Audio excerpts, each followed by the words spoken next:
ఈ 2 రోజుల క్రీస్తు విజ్ఞాన మహాసభల్లో దేవుడు మనకు అనుగ్రహించిన ఈ చక్కటి వాతావరణంలో మనందరము కొద్ది నిమిషములు దేవుని మనసైన మహాజ్ఞాన గ్రంథమైన బైబిల్లోనికి తొంగి చూసే ప్రయత్నం చేద్దాం. సహించే దేవుడు సంహారకుడా. లోకంలో మనం ఎంతో మంది మనుషులను ఆయా సందర్భాల్లో కలుస్తూ ఉంటాం. కొన్ని మాటలు మనం వింటూ ఉంటాము. పలానా ఆయనకి చాలా ఓర్పండి, పలానా ఆమెకి చాలా ఓపికండి, ఆమె పల్లెత్తి ఎవరిని ఒక మాట అనదు, ప్రతి విషయంలో ఆమె సహనము కలిగి ఉంటుంది, ఆయన సహనము కలిగి ఉంటాడు అని చెప్తుంటారు. ప్రత్యేకించి స్త్రీలకి సహనం ఎక్కువ అని చెప్తుంటారు.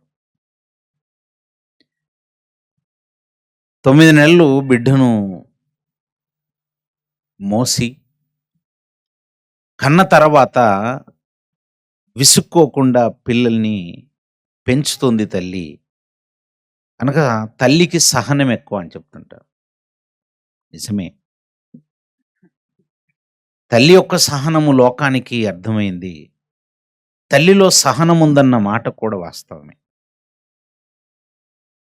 తల్లిలో ఎంత సహనం ఉంటుంది అనంటే, ఒక బిడ్డ పుట్టిన బిడ్డను తల్లి గోరుముద్దలు తినిపించి పెంచే ముందు పాలిచ్చి పెంచుతుంది. ఇలా పెంచుతున్న క్రమంలో కొన్నిసార్లు పిల్లలు వాళ్ళు తాగిన పాలని వామిటింగ్ చేసుకుంటుంటారు. అలాంటప్పుడు తల్లి విసుక్కోకుండా పిల్లల మీద ప్రేమను కనపరుస్తూ వారిని హక్కును చేర్చుకొని ఆ వామిటింగ్‌ని తన చేతులతోనే కడుగుతది. కొన్ని సందర్భాల్లో అయితే ఏకంగా తల్లే తన చేతిలోనే వామిటింగ్‌ని తీసుకెళ్ళి బయట పారబోస్తది. బిడ్డ తాగే పాలను కూడా కక్కినప్పుడు చేతుల్లో పట్టుకొని బయట పారవేయటం అనేది నిజంగా ఓపిక లేకపోతే చేయలేరు. వాళ్ళకి ఓర్పుంది అని మనకు అర్థమవుతుంది. కొన్ని కొన్ని సందర్భాలలో వాళ్ళ చేతుల్లోనే పాసిపోసుకుంటారు. అలాగే వాళ్ళు బట్టల్లోనే మోషన్‌కెళ్ళిపోతుంటారు పిల్లలు. కానీ తల్లి ఎప్పుడు విసుక్కోకుండా చాలా శ్రద్ధగా ఆ బట్టలు ఆమె ఉతుకుతుంది. ఏ చేతులతో వామిటింగ్ అయితే పారబోసిందో, ఏ చేతులతో అయితే బిడ్డ యొక్క మలమూత్ర విసర్జనలు జరుగుతున్న కడిగి శుభ్రం చేస్తుందో, ఆ చేతులతోనే తాను భుజించాలి. కానీ ఇవేవి ఆలోచించకుండా నా బిడ్డే అనుకుంటుంది గనక ఓపికతో చేస్తుంది. తల్లిలో ఉన్నటువంటి ఈ ఓపిక లోకానికి అర్థమైంది గనక తల్లి సహనపరురాలు. తల్లిలో సహనముంది. ఆమె చాలా గొప్పది అని లోకం అంటుంది. ఇకపోతే తల్లేమో 9 నెలలు మాత్రమే మోసి కొంతకాలం మాత్రమే పిల్లల్ని పెంచే విషయంలో ఓర్చుకుంటుందేమో కానీ, ఒక బిడ్డను సాకాలి అనంటే కష్టపడి రెక్కలు ముక్కలు చేసుకొని తన దేహమంతా ఊనమైపోతున్న పొలమును దున్నాలన్నా, వ్యాపారం చేయాలన్నా, మూటలు మోయాలన్నా తన రక్తమంతా ఆవిరి చేసుకొని చెమటగా మార్చి రూపాయి రూపాయి సంపాదించి కూడబెట్టుకొనొచ్చిన డబ్బునంతా తండ్రి పిల్లల కొరకు ఖర్చు చేస్తాడు. తండ్రికే ఓపిక లేకపోతే, తండ్రిలో సహనమే లేకపోతే ఆ తండ్రి నిజంగా పిల్లల గురించి కష్టపడగలడా? అందుకే తల్లి తల్లి కంటే కూడా తండ్రిలో సహనం ఉంటుంది అనేవాళ్ళు కూడా లేకపోలేదు. ఈ మాట వినగానే మనకు కూడా ఏమనిపిస్తుందంటే, అవును నిజమే. తండ్రి కష్టపడ్డాడు. తండ్రిలో కూడా సహనం ఉంది అని అనిపిస్తుంది. మన చుట్టూ చాలామంది కనబడుతున్నారు. ఆ కనబడే ఆకారాలు ఓపికతో పనిచేస్తున్నాయి. సహనం వాళ్ళలో ఉంది అనని మనకనిపిస్తుంది. కానీ లోకము ఒక విషయాన్ని గుర్తించటంలో విఫలమైంది. అదేంటి అనంటే పరలోకమందున్న దేవునిలో ఉన్న సహనాన్ని గుర్తించటములో ఈ మనుషులు విఫలమయ్యారు. అసలు పరలోకమందున్న దేవునిలో సహనం ఉంటుందా? ఆయన సహనం ఎలా ఉందో, అసలు మనుషుల పట్ల దేవునికి సహనం ఎలా ఉందో రోమీయులకు రాసిన పత్రిక అపోస్తుడైన పౌలు గారు రోమీయులకు పత్రిక రాస్తూ 2వ అధ్యాయములో ప్రారంభ వచనము నుంచి మనం ఈ మాటలు చదువుదాం. ప్రారంభ వచనం నుండి. కాబట్టి తీర్పు తీర్చు మనుష్యుడా, నీవెవడవైనను సరే నిరత్తరుడవై ఉన్నావు, దేని విషయములో ఎదుటివారికి తీర్పు తీర్చుచున్నావో దాని విషయంలో నీవే నేరస్తుడవని తీర్పు తీర్చుకొనుచున్నావు. ఏలయనగా తీర్పు, ఇదిగో ఏలయనగా తీర్పు తీర్చు నీవును అట్టి కార్యములనే చేయుచున్నావు కావా? అట్టి కార్యములు చేయువారి మీద దేవుని తీర్పు సత్యమును అనుసరించినదే అని ఎరుగుదుము అని 3వ వచనం నుంచి అసలైన విషయాన్ని జ్ఞాపకం చేస్తున్నాడు. అట్టి కార్యములు చేయి వారికి తీర్పు తీర్చుచు వాటినే చేయుచున్న మనుషుడా, నీవు దేవుని తీర్పు తప్పించుకుందువా? నీవు దేవుని తీర్పును తప్పించుకొందు అని అనుకొందువా? లేదా దేవుని అనుగ్రహము మారు మనసు పొందుటకు నిన్ను ప్రేరేపించుచున్నదని ఎరుగక ఆయన అనుగ్రహైశ్వర్యమును సహనమును దీర్ఘశాంతమును తృణీకరించుదువా? పరలోకమందున్న దేవునిలో ఏమున్నాయట? పరలోకమందున్న దేవునిలో సహనముందట, దీర్ఘశాంతము ఉంది అని రాయబడింది. దేవునిలో దీర్ఘశాంతముంది, సహనముంది అని అంటున్నారు. అసలు సహనం అనేది ఎలా ఉంటుంది? సహనం అని దేన్ని అంటారు? అసలు సహనము అంటే ఓర్చుకోవటం, ఓపికగా ఎదురు చూడటమే సహనం. మామూలుగా ఒక చెట్టును, ఆ చెట్టు నుండి వచ్చే ఫలాలని మనం అనుభవించాలి అని అంటే మనం కొంతకాలం ఎదురు చూడాల్సి ఉంటుంది. ఒక చిన్న విత్తనాన్ని నేలలో నాటితే ఆ విత్తనము మొలకెత్తి అలా మొలక కాస్త మొక్క కాస్త వృక్షంగా మారి ఆ వృక్షం కాస్త మహావృక్షం అవుతున్నప్పుడు ఫలాలు వస్తుంటాయి. దానికి వచ్చే ఫలాలు ఏవైతుంటాయో ఆ ఫలాలను నువ్వు అందుకోవాలంటే కొన్ని సంవత్సరాలు పడుతుంది, కొంతకాలము నువ్వు ఎదురు చూడాలి. ఓపిక లేకపోతే నువ్వు ఫలాలు అనుభవించలేవు, సహనము లేకపోతే ఫలాలు అనుభవించలేము. ఈ సహనము గురించి దేవుడే చెప్తున్నాడు. నాయనా, నాలో ఉన్న సహనం మీకు ఎంతమందికి తెలుసు? నాలో ఎంత సహనం ఉందో మీకు తెలుసా? ఆ పరలోకమందున్న దేవుడు ఎంత సహనాన్ని కలిగి ఉంటాడో మీకు తెలుసా? ఎవరో మాట్లాడుతున్నారు, మాట్లాడకూడదమ్మా, సైలెంట్ కూర్చోవాలి. పిల్లల్ని జాగ్రత్త, అల్లరి చేయొద్దు దేవుని సన్నిధిలో.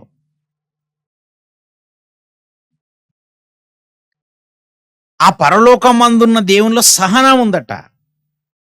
అసలు ఎలా ఉంటుంది ఆయనలో ఉంటే సహనము?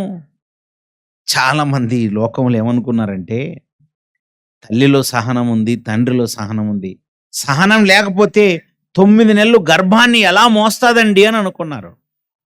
ఇక్కడ మీకు తెలియాల్సిన విషయం ఏంటంటే గర్భములో ఉన్నటువంటి బిడ్డను తల్లి మోసిందని మీరు అనుకుంటున్నారు, కానీ దేవుడు బైబిల్ ఏం చెప్పించాడు తెలుసా? యెషయా గ్రంథం చూడండి. యెషయా గ్రంథము 46వ అధ్యాయము. యెషయా గ్రంథము 46వ అధ్యాయము దేవుడు చెప్పించిన మాట చూడండి. 3వ వచనం. యెషయా గ్రంథము 46వ అధ్యాయము 3వ వచనము.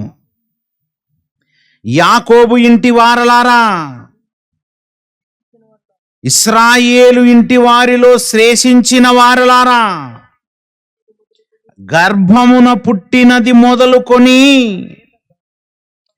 నా చేత భరింపబడిన వారలారా.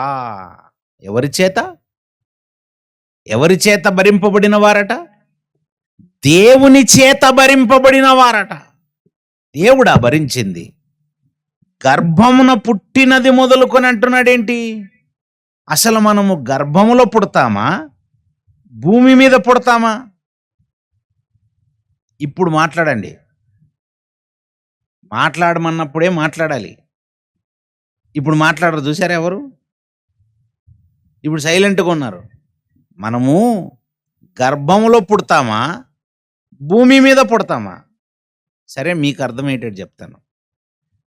మీరు ఎక్కడ పుట్టారండి అని మీరు అడిగితే నేను హాస్పిటల్లో పుట్టానంటామా, తల్లి గర్భంలో పుట్టానంటామా? ఎక్కడ పుట్టామంటాం? హాస్పిటల్లో పుట్టాము, లేదా ఎక్కడో ఊర్లో పుట్టాను, ఫలానా ఊర్లో పుట్టాను. ఊర్లో పుట్టానంటే భూమే కదా అది. భూమి మీద పుట్టానని చెప్తారు ఎవరైనా. కానీ బైబిల్లో ఏమని రాయబడింది? గర్భమున పుట్టినది. మనం గర్భంలో పుట్టామా? గర్భంలో ఎలా పుట్టామండి? హాస్పిటల్లో పుట్టామని తెలుసు, లేదంటే భూమి మీద పుట్టామని, ఫలానా ఊర్లో పుట్టామని ఇలా తెలుసు కదా మనకి. గర్భంలో పుట్టడం అంటే ఏంటి అసలు? మనము గర్భంలో పుట్టడం అంటే ఏంటి? ఈ విషయం మీకు అర్థం కావాలంటే మత్తయి సువార్త 1వ అధ్యాయం 1వ వచనం చూడండి. మత్తయి సువార్త 1వ అధ్యాయం 1వ వచనం. అబ్రహాము కుమారుడగు దావీదు కుమారుడైన యేసుక్రీస్తు వంశావళి గురించి చెప్తున్న మాటలు చెబుతూ, అబ్రహాము గారు ఎవరిని కన్నారట? అందరిటి చూడండి. ఇప్పుడు పిల్లల్ని కనేది పురుషులా, స్త్రీలా? పిల్లల్ని కనేది తల్లులా, తండ్రులా? ఎవరమ్మా కనేది? తల్లే కంటది కదా. అందుకే తల్లి ఏమంటది తెలుసా? నేను నవమాసాలు మోసి నిన్ను కన్నాను రా అంటది. తల్లులే అంటారు నేను నిన్ను కన్నాను, నేను నిన్ను కన్నా. అసలు ఆడవాళ్ళే అంటారు కదా. కానీ ఎక్కడైనా ఎప్పుడైనా పురుషులు కంటున్నారంటే లోకానికి మాత్రం తెలియదు అది. కానీ దేవుడు ఏమంటున్నాడు తెలుసా? అబ్రహాము ఇస్సాకును కనెను. నెక్స్ట్ ఏమైంది? నెక్స్ట్ ఏమనుంది? ఏదో ఇది బై మిస్టేక్ ఇలా రాశారేమో, అబ్రహాము ఇస్సాకును కనెనని రాశారేమో అని నెక్స్ట్ మాట చదివితే మళ్ళీ నెక్స్ట్ ఏమనుంది? ఇస్సాకు యాకోబును కనెనుంది. పోనీ ఇక్కడేమైనా బై మిస్టేక్ రాశారేమని అనుకుంటే మళ్ళీ యాకోబు. అందరు పురుషులే కంటున్నారు. ఏంది ఇక్కడ పురుషులా కనేది? ఎప్పుడైనా లోకంలో ఉన్నటువంటి ఒక స్కూల్కి వెళ్ళండి, మీ బాబుని తీసుకెళ్ళండి. అమ్మాయిలు, లేడీసే, మీకే చెప్తున్నాను, తల్లులు, మీ బాబుని తీసుకెళ్ళి స్కూల్లో జాయిన్ చేయడానికి తీసుకెళ్ళండి. ఇదిగో స్కూల్లో చదవడానికి జాయిన్ చేయించండి నా బాబునని రాస్తున్నప్పుడు వాడి పేరు రాయమంటారు. రాసిస్తావు. పేరు తర్వాత వాళ్ళ నాన్న పేరు రాయమంటారు. ఈ బిడ్డను కన్నది ఎవరో వాళ్ళ నాన్న పేరు రాయండి అంటారు. నీ కోపం వచ్చేసి మీ ఆయన మీద కోపం ఉందనుకో, నేను కనింది కదా, నేను కంటే నా పేరు ఉండాలి కదా ఇక్కడ, మా ఆయన పేరు ఎందుకు, నేను రాయనని ఆయన పేరు కొట్టేసి నీ పేరు రాసుకున్నావు అనుకో, ఆ ఫామ్ని చించేసి మళ్ళీ కొత్త ఫామ్ రాయమంటారు. తెలుసా మీకు అసలు? ఎందుకు? మీ ఆయన పేరు ఎందుకు రాయాలి? నీ పేరు రాస్తే ఎందుకు చెల్లదో తెలుసా? నువ్వు కనలేదు. మరి ఈయన కొత్త బోధ చేస్తున్నాడు ఏంది ఇది వచ్చి. స్త్రీలకంత కోపం వస్తుంది. ఇప్పుడు పురుషులకు ఎలా ఉంటుంది తెలుసా? మేమే కన్నామని. కానీ నిజం చెప్పాలంటే మన సర్టిఫికేట్లలో తండ్రి కన్నట్టే ఉంటుంది. తల్లి కనట్లేదా? తల్లి కనదండి. తల్లి కేవలము మోస్తుందంతే.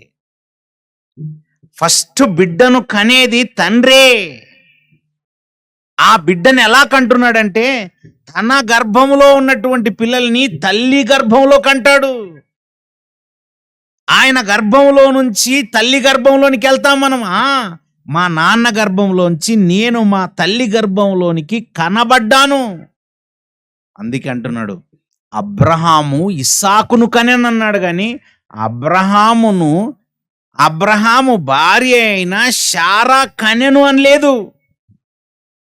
స్త్రీ కనట్లేదా? స్త్రీ కనదు. స్త్రీలోనికి మనమే కంటాము. పురుషులు కంటారు.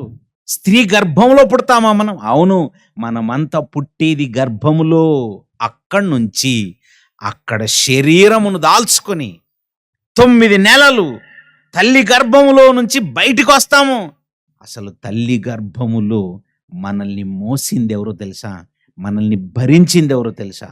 దేవుడు. మనమేమనుకున్నామంటే మా అమ్మ భరించింది అనుకున్నావు. కాదు.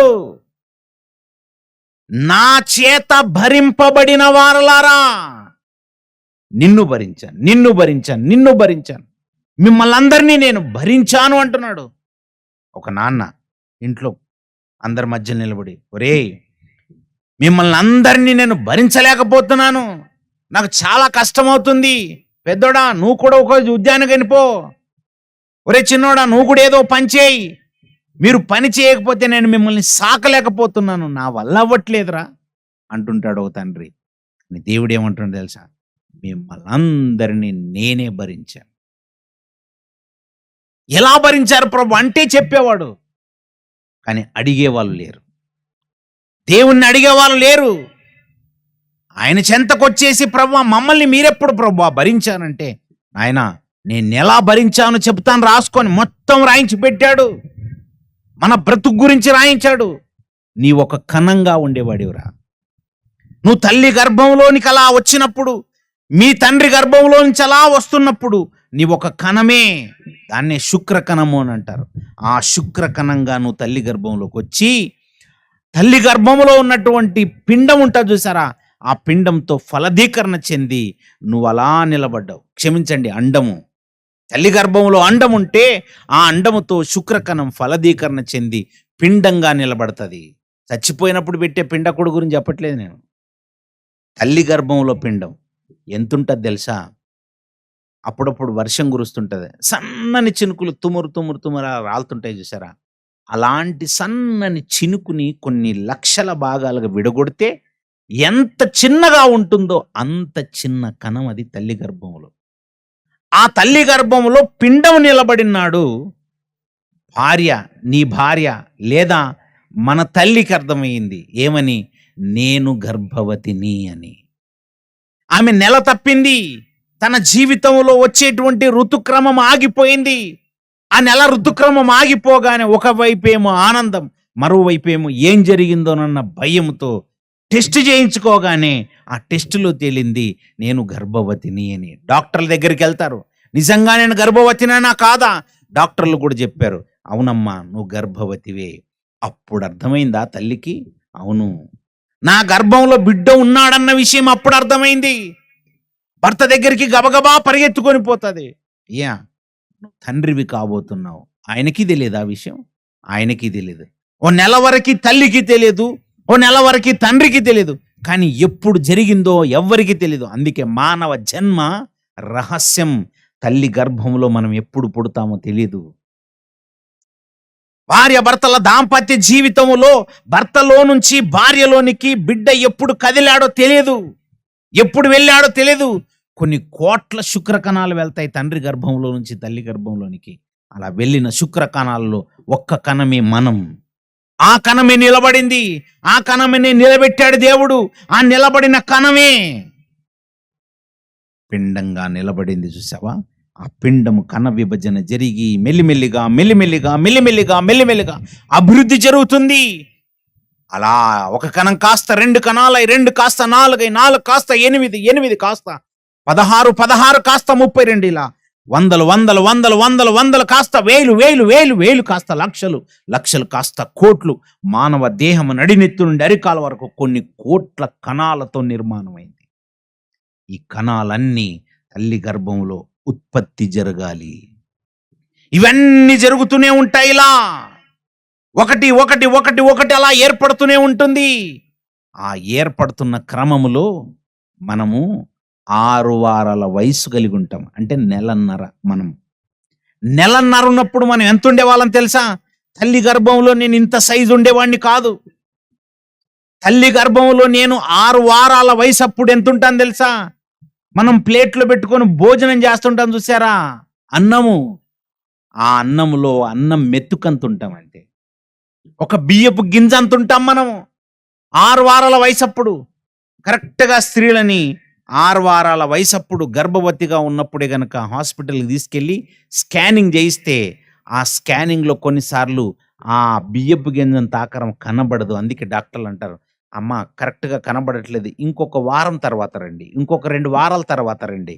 ఒక 2 నెలల తర్వాత రండి. అప్పుడు చూసి చెప్తామంటారు." కనబడదా? కొన్ని కొన్ని సందర్భాల్లో స్కానింగ్ చేస్తున్న అర్థం కాదు. కానీ కరెక్ట్‌గా 6 వారాల వయసప్పుడు బియ్యపు గింజంత ఆకారంలో ఉంటాం. విచిత్రం చెప్పనా? బియ్యపు గింజంత ఆకారంలో నువ్వు ఉంటావు చూసారా?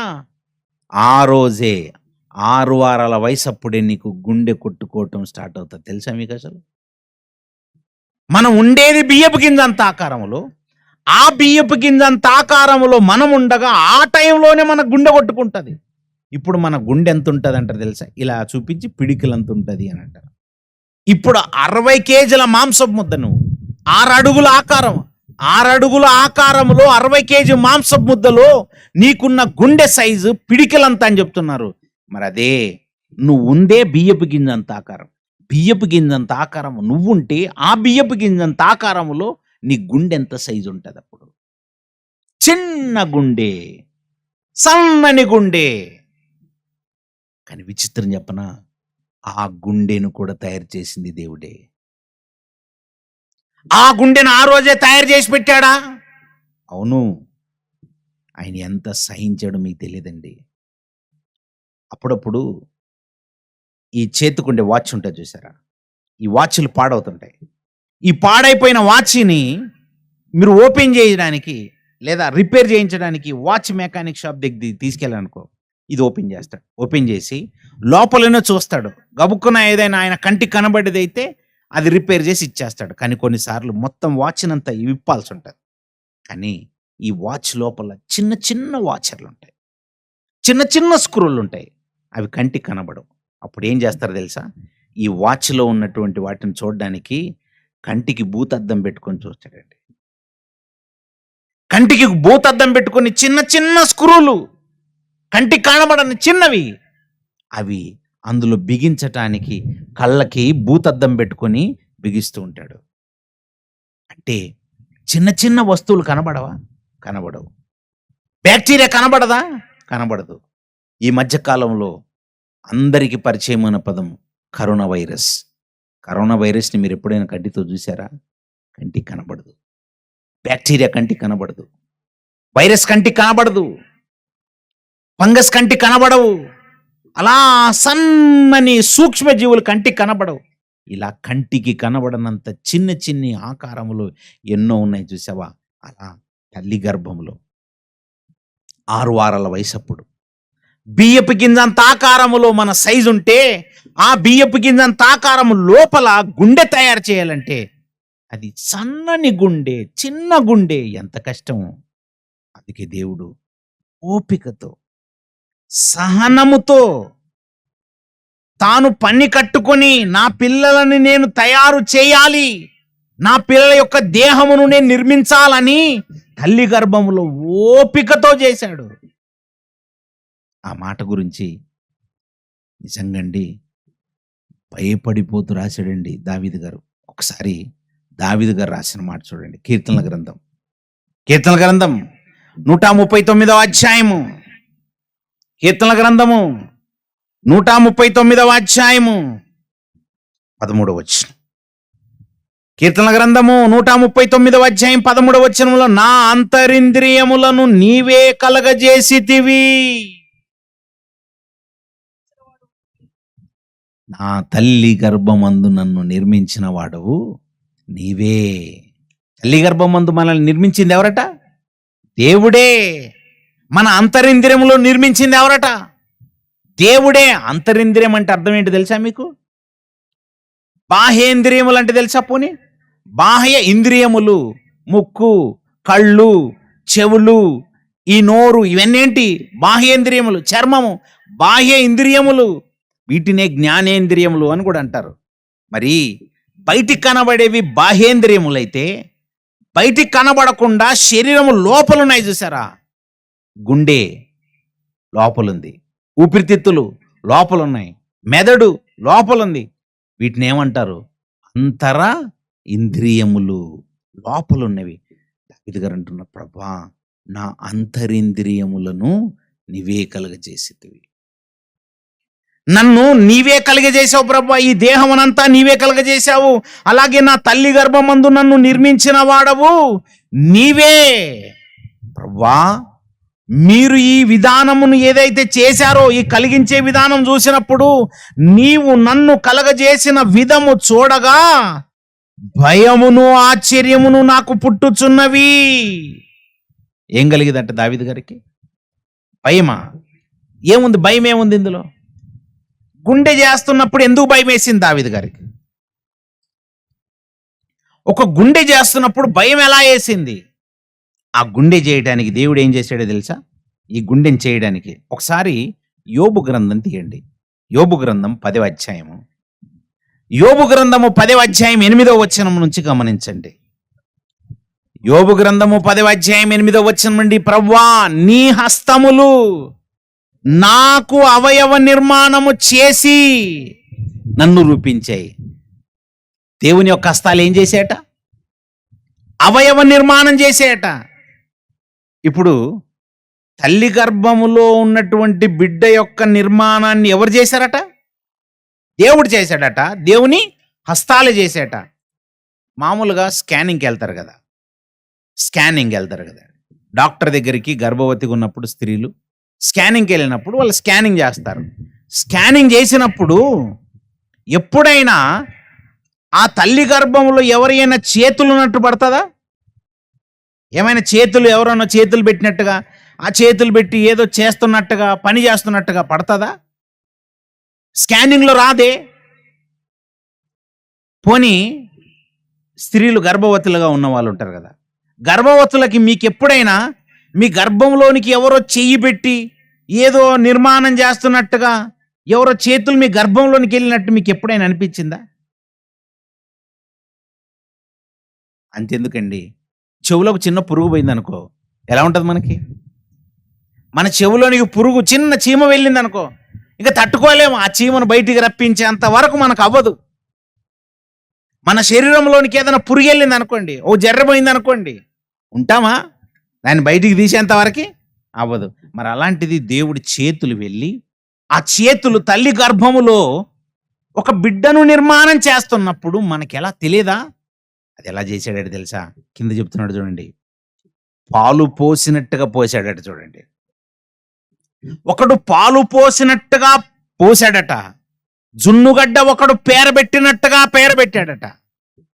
చర్మముతోను మాంసముతోను ఆయన కప్పాడట, ఎముకలతోను నరములతోను సంధించాడట. ఎంత అద్భుతం తెలుసా? ఈ మానవ దేహాన్ని మీరు గమనిస్తుంటే ఎముకలు ఉన్నాయి చూసారా? ఎముకలు మధ్యలోనే ఎందుకు ఉండాలి? ఎముకలన్నిటినీ చేసేసి మెడలో తగిలియొచ్చు కదా. ఇలా ఎముకల్ని మెడలో ఎందుకు వేయలేదు? ఈ ఎముక చేతి మధ్యలోనే ఎందుకు ఉండాలి? స్కిన్ బయట ఎందుకు ఉండాలి? మాంసము దాని లోపల ఎందుకు ఉండాలి?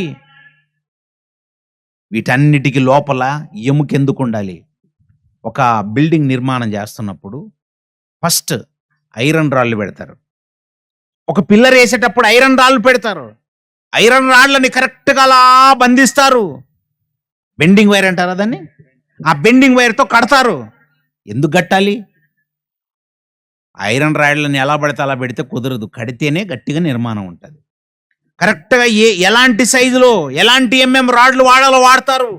బిల్డింగ్ ఎలాంటిదో కరెక్ట్గా దాన్ని బట్టి పెట్టి వాటిలో ఏం చేస్తారు? కాంక్రీట్, ఇసుక, సిమెంట్, వాటర్ ఇవన్నీ కలిపేసి దాంట్లో పోస్తారు. అలా పోసినప్పుడే కదా బలంగా ఉంటుంది. మధ్యలో ఐరన్ రాళ్ళు ఎందుకు పెట్టారు? ఐరన్ రాళ్ళు పెట్టకపోతే ఇసుకున్న ప్రయోజనం లేదు, కాంక్రీట్ ఉన్న ప్రయోజనం లేదు, సిమెంట్ ఉన్నా ప్రయోజనం లేదు. అది కుప్పగూలిపోతుంది. అది కుప్ప కూలకుండా ఉండాలంటే మధ్యలో ఏం పెట్టాలి? రాడ్లు.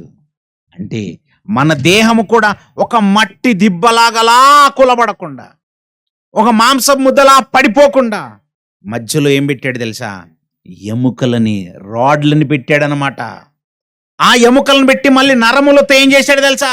సంధించాడు. కరెక్ట్గా ఇలా పట్టుకొని చూడండి, ఎక్కడెక్కడ జాయింట్లు ఉంటాయో అక్కడ ఏదో తాడుతో బిగించినట్టు ఉంటాయి చూసారా. ఏం చేశాడట ఆయన? సంధించాడు, వీటన్నిటిని సంధానం చేశాడు. ఎంత అద్భుతం అండి! చూలాలి గర్భమందు ఎముకలు ఏ విధంగా ఎదుగుతున్నాయో ఈ లోకానికి తెలియదు. మనం తల్లి గర్భంలో ఒకే కణం, ప్రారంభంలో ఒకే కణం, ఒక కణం కాస్తలా మెల్లిమెల్లిగా మెల్లిమెల్లిగా మెల్లిమెల్లిగా ఎదుగుతూ ఎదుగుతూ ఎదుగుతూ మానవ దేహంలో ఎన్ని అవయవాలు వచ్చాయో తెలుసా? 500 అవయవాలు. ఈ 500 అవయవాలు ఒక గుండె గురించే నేను మీకు ఈరోజు చెప్తాను. నిజంగా మీకు పిచ్చెక్కిపోతుందండి. దేవుడు ఎలా చేశాడు? గుండె ఉంది చూసారా, ఈ గుండె రోజుకు ఎన్నిసార్లు కొట్టుకుంటుందో తెలుసా మీకు? అసలు ఒక రోజుకి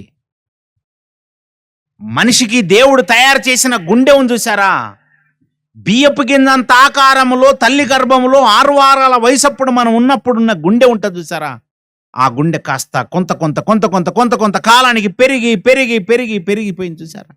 బియ్యపు గింజంత ఆకారంలో మనం ఉంటే 6 వారాలప్పుడు ఆ సైజులో ఉంటే కొంచెం అలా సైజు పెరుగుతుంటుంది. అంటే నెలలు పెరుగుతున్నప్పుడు ఒక 2 నెలలు అయ్యావనుకో, 2 నెలలు 2.5 నెలలు అలా మెల్లిమెల్లిగా మెల్లిమెల్లిగా ఒక 6 వారాలు కాస్త 8 వారాలు, 8 వారాలు కాస్త 10 వారాలు అయ్యాను.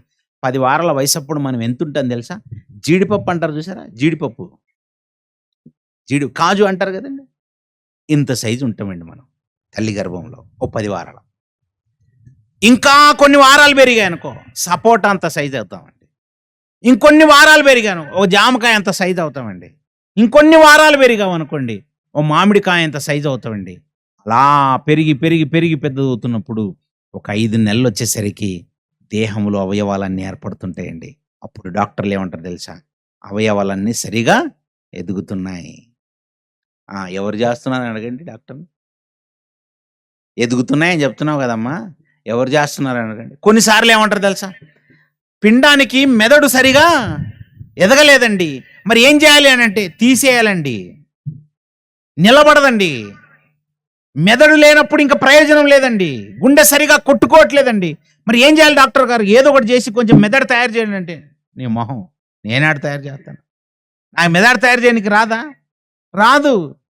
మరి ఓవర్ యాక్టింగ్ చేసి మెడలో స్టెథోస్కోప్ వేసుకున్నావు, ఏదో స్కానింగ్ అని ఏదో బిల్డప్ ఇచ్చావు. ఇవన్నీ బిల్డప్లే తప్ప నాకేమీ రాదు.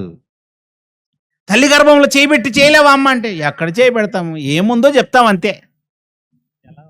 అక్కడ ఎలా ఉందో చెప్తాను తప్ప అంతకు మించి ఎలా ఉందో చెప్తే వాళ్ళు ఎంత గొప్ప వాళ్ళు అయిపోయారు, కానీ చేసినోడు మాత్రం లోకానికి తెలియదు. ఆ మధ్యకాలంలో బియ్యపు గింజ మీద తాజ్మహల్ చెక్కాడంటే ఎవరో, బియ్యపు గింజ మీద తాజ్మహల్ చెక్కాడట. వాణ్ణి చక్కగా ఆ తాజ్మహల్ చెక్కగానే బియ్యపు గింజ మంద తాజ్మహల్ చెక్కిన ఆయన అని గిన్నిస్ బుక్ ఆఫ్ వరల్డ్ రికార్డులో పెట్టాడని పేరు. సరే, మంచిది, చాలా గొప్ప విషయం. తాజ్మహల్ కదులుతుందా? కదలదు. వాడు బియ్యపు గింజ మీద చెక్కిన తాజ్మహల్ కదలని తాజ్మహల్. ఇప్పుడు అంతకంటే గొప్ప విషయం చెప్తాను. బియ్యపు గింజ పైన తాజ్మహల్ చెక్కితే అది Guinness book of world record అయితే, బియ్యపు గింజ అంత ఆకారము లోపల దేవుడు గుండెను చెక్కి పెట్టాడు. అది కదిలే గుండె. Lub dub lub dub lub dub lub dub అని కొట్టుకునే గుండె, రక్తాన్ని తోడే గుండె. వాటర్ మోటార్ మనం స్విచ్ ఆన్ చేయగానే లోపల నీటిని తోడి బయటికి వేస్తుంది. అలాగే గుండె కూడా మన దేహంలో ఉన్న రక్తాన్ని తోడుతుంది. మన దేహంలో ఉన్నటువంటి రక్తాన్నంతా ఇంచుమించుగా 5 లీటర్ల రక్తం ఉంటుంది. ఆ రక్తాన్నంతా అన్ని అవయవాలకు చేరవేసేది గుండె. అంటే ఒక వాటర్ మోటార్ లాగా ఎప్పటికప్పుడు రక్తాన్ని తోడుతుంది. మన గుండెలో 2 జఠరికలు 2 కర్ణికలు ఉంటాయి. అవి ఎప్పటికప్పుడు లబ్డబ్ లబ్డబ్ లబ్డబ్ లబ్డబ్ కొట్టుకుంటుంటాయి. గనుకనే మన దేహంలో అన్ని అవయవాలకు రక్తం సరఫరా అవుతుంది. అప్పుడప్పుడు మనమే కాళ్ళు మడుచుకుని కూర్చున్నప్పుడు గబుక్కున కాలు మడతబడి లేచేసరికి తిమ్మిరులు వచ్చేస్తాయి. మహా అయితే కొన్ని క్షణాలు రక్తం సరఫరా అవ్వకపోతే నీ కాళ్ళకి తిమ్మిరులు వస్తాయి. అలా నీ రక్త కణాల్లో చిన్నగా ఏదైనా అడ్డుపడితే అది వచ్చేదే పెరాలసిస్. నీ మెదడులో ఎక్కడ చిన్న రక్తం చిన్నది గడ్డ కట్టినా పెరాలసిస్ వచ్చేస్తుంది. కాళ్ళు పనిచేయవు, చేతులు పనిచేయవు. కానీ దేవుడు ఎంత గొప్పగా చేశాడు చూసావా? ఆ రక్తాన్ని జీవిత కాలం అంతా తోడేటట్టు చేశాడు చూసారా? ఏది? గుండె. ఎప్పుడు చేశాడు? బియ్యపు గింజంత ఆకారంలో. ఎంతుందప్పుడు? చిన్న గుండె. మరి దావీదు గారికి భయం ఏదా? ప్రభువా, అంత చిన్న గుండెని మీరు ఎలా చేశారు ప్రభువా? చిన్న గుండెనా? చాలా చిన్న గుండెనండి. సన్నగా ఉండేటువంటి బియ్యపు గింజంత ఆకారం లోపల చేయి పెడితే దేవుడు ఎంతున్నాడు అనుకుంటున్నారు? దేవుని సైజ్ ఎంతుందా అనుకుంటున్నారు? అపోస్తుల కార్యములు 7వ అధ్యాయము, అపోస్తుల కార్యములు 7వ అధ్యాయం 48వ వచనాన్ని మీరు గమనిస్తే దేవుడు చెప్తున్నాడు ఆయన ఆకారం ఎంతుంటుందో. ఆకాశము నా సింహాసనము, భూమి నా పాదపీఠము. దాదాపుగా మన కాలు అడుగు, మన చేయి దాదాపుగా సేమ్ ఉంటాయి కదండి, దగ్గరగా అంతే ఉంటాయి. పోనీ కొంచెం కాలు పెద్దగా ఉంటుంది అనుకోండి, చేయి కొంచెం చిన్నగా ఉంటుంది, అంతే కదా. మన అరికాలు, మన అరచేయి దాదాపుగా అంతే ఉంటాయి కదండి. మన అరకాలు కొంచెం పెద్దగా ఉన్న మన అరచేయి దాదాపుగా అలాగే ఉంటుంది కదా. మరి దేవుని కాలు ఎంత ఉందట? ఆకాశము నా సింహాసనము అని అన్నాడు. దేవుని యొక్క ఆకారం గురించి చెప్తూ ఆయన సింహాసనమే ఎలా ఉందో, అబ్బో చాలా పెద్దది. ఆకాశం ఆయన సింహాసనం అట. భూమి మీద ఆయన అలా అడుగు పెట్టగానే మొత్తం భూమి నిండిపోయిందట. ఒకే పాదం పెడితే ఆయన ఆత్మ, ఆ పరలోకమందున్న దేవుని రూపం, విశ్వరూపం. ఈ భూమి మీద ఎంతమంది అడుగు పెట్టారో తెలుసా మీకు? ఇప్పటికీ 800 కోట్ల మంది భూమి మీద ఉన్నారు. ఇప్పుడు 800 కోట్ల మంది ఈ భూమి మీద అడుగు పెడితే ఒక్కొక్కరికి 2 కాళ్ళుంటే 800 ఇంటూ 2 1600 కోట్ల కాళ్ళు భూమి మీద పెట్టిన ఇంకా ఖాళీ స్థలం ఉంది. చూసారా? ఇదంతా ఖాళీ స్థలమే. ఇలాంటి ఎన్నో ఎడారులు ఉన్నాయి, ఎన్నో పీఠాభూములు ఉన్నాయి, ఎన్నో స్థలాలు ఖాళీగానే ఉన్నాయి. ఈ మొత్తం భూమి నిండాలంటే ఇంకెంతమంది కావాలి? అలాంటిది దేవుడు ఒక్కడే పాదం పెట్టగానే భూమి నిండిపోయిందటండి. అంత పెద్దదా కాలు? మరి ఆయన చెయ్యి ఎంత ఉంటుంది ఇప్పుడు? అంత పెద్ద చెయ్యి. ఆ చేతులను తీసుకొని వచ్చి తల్లి గర్భంలో పెట్టి నిర్మాణం చేస్తున్నాడట. పాలు పోసినట్టుగా పోసింది ఆయనేనట. జున్నుగడ్డ ఒకడు పేరబెట్టినట్టుగా పేరబెట్టాడట. చర్మముతోను మాంసముతోను కప్పాడట. ఎముకలతోను నరములతోను సంధించాడట. అవయవాలన్నిటినీ నేనే చేశాను, నా చేతులతో చేశానంటున్నాడు. ప్రభువా, తల్లి గర్భంలో పెట్టి చేశారు. అవును. ఇప్పుడు భూమి మీద 800 కోట్లలో ఎంతమంది గర్భవతులు ఉంటారు చెప్పండి? రోజుకి కొన్ని వేల మంది పుడుతున్నారు తెలుసా మీకు? రోజుకి కొన్ని వేల మంది. ఒక్కో రోజుకి కొన్ని వేల మంది పుడితే ఒక్క రోజుకే 1000 మంది గర్భవతులు ఉన్నట్టే కదా. మరి సంవత్సరం అంతా ఎంతమంది గర్భవతులు ఉంటారు? ఎంత లేదైనా కనీసం 10 నుంచి 20 కోట్ల మంది ప్రతిరోజు గర్భవతులుగా ఉండే ఉంటారు ఈ భూమి మీద. మరి ఇంతమంది స్త్రీలు గర్భవతులుగా ఉంటే వాళ్ళందరి గర్భాలలో చేయి పెట్టేది ఎవరు? దేవుడే. ఒకేసారి అందరి గర్భాల్లో ఎలా చేయి పెడతాడు? ఎవరి గర్భంలో చేయి పెట్టి నిర్మాణం చేశాడు? నీ గర్భంలోనా? మరి పక్క ఆమె గర్భంలో చేయి పెట్టలేదా? ఆమె నిర్మాణం ఎవరు చేశారు? దేవుడి చేతులు మనలాంటి చేతులు కావు. దేవుడి కళ్ళు మనలాంటి కళ్ళు కావు. దేవుని యొక్క ఆకారం మనలాంటి ఆకారం కాదు. ఆ పరలోకమందున్న దేవుని యొక్క హస్తాలు ఒకేసారి ఈ భూమి మీద 10 కోట్లు కాదు, 20 కోట్లు కాదు, 100 కోట్ల మంది ఒకవేళ గర్భవతులున్న 100 కోట్ల మంది గర్భాలలో చేయి పెట్టి ఆయన నిర్మాణం చేస్తాడు. ఎంత భయమేస్తుంది చేయండి ఇలాంటివి చూస్తున్నప్పుడు. ఒక డాక్టర్ ఒకరికి ఒకసారి సర్జరీ చేస్తాడా? 10 మందికి ఒకేసారి సర్జరీ చేస్తాడా? ఒక డాక్టర్ మహా అయితే ఒకేసారి చేస్తాడు. అలాగని ఒక డాక్టర్ కూడా చేయడు. ఓ సర్జరీ చెప్పేటప్పుడు అలా 3-4 చుట్టూ నిలబడి చేస్తుంటారు తెలుసా మీకు? ఒక్క పేషెంట్కి అపెండిక్స్ ఆపరేషన్ చేయడానికి 4-5 డాక్టర్లు బిల్డప్ ఇస్తుంటే మరి దేవుడు కోటాను-కోట్ల మంది గర్భాల్లో చేయి పెట్టి ఆయనే నిర్మాణం చేస్తున్నాడట. ఎంత ఓపికండి ఆయనకి. ఇలాంటిది చూసినప్పుడు దావీదు గారికి భయమేదా? తల్లి గర్భం ఏమైనా లైట్లు పెట్టి ఉంటుందా? చీకటిగా ఉంటది. ఇదంతా చూపించాడట. ప్రభువా, తల్లి గర్భమందు నీవు నన్ను కలగజేసిన విధము చూడగా నేను చూశాను, నాకు భయమేసింది. అంతెందుకు, మన కుటుంబ సభ్యులు ఎవరైనా అనారోగ్యం పాలైతే, నిజంగా మీరే డాక్టర్ అయితే అదే చేతులతో ఎన్నో సర్జరీలు మీరు చేసిన వాళ్ళైనా మీరు డైరెక్ట్గా వెళ్ళి గబగబా కోసేసి సర్జరీ చేయలేరు.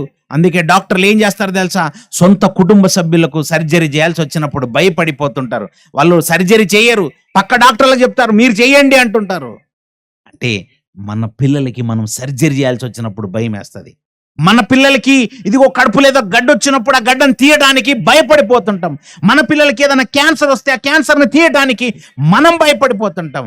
మరి దావీదు గారికి ఆ పరలోకమందున్న దేవుడు చూపించిన సీన్ ఏంటంటే, నా పిల్లల్ని నేనే నిర్మాణం చేస్తున్నాను, నీవు నా కుమారుడవే, నీవు నా కుమారుడవి, నీవు నా కుమారుడవి. మనమంతా ఆయన పిల్లలమే. అందరి నిర్మాణం ఆయనే చేస్తున్నాడట. దావీదు గారి యొక్క నిర్మాణం కూడా ఆయనే చేశాడట. అలా దావీదు గారి యొక్క నిర్మాణం చేస్తున్నప్పుడు అది చూడగానే భయం వేసిందట. ప్రవ్వా, మీ సొంత పిల్లల్ని మీరు ఎంత చక్కగా నిర్మాణం చేస్తున్నారు. ఆ పరలోకమందున్న దేవుడు అన్ని గుర్తుంచుకుని చేస్తాడు ఇవన్నీ. ఆయన పిల్లల నిర్మాణం ఆయనే చేస్తున్నాడట. ఏమనుకున్నారు మీరు? తక్కువ అంచనేశారు కదా. మామూలుగా గుండె తయారు చేయాలంటే ఎంత కష్టం తెలుసా? ఈ గుండె దేవుడు తయారు చేసిన గుండె ఆయన చెప్పినన్ని రోజులు పనిచేయాలి. ఎలా పనిచేస్తుంది అనుకున్నారు? ఒక నిమిషానికి గుండె ఎన్నిసార్లు కొట్టుకుంటుంది తెలుసా మీకు?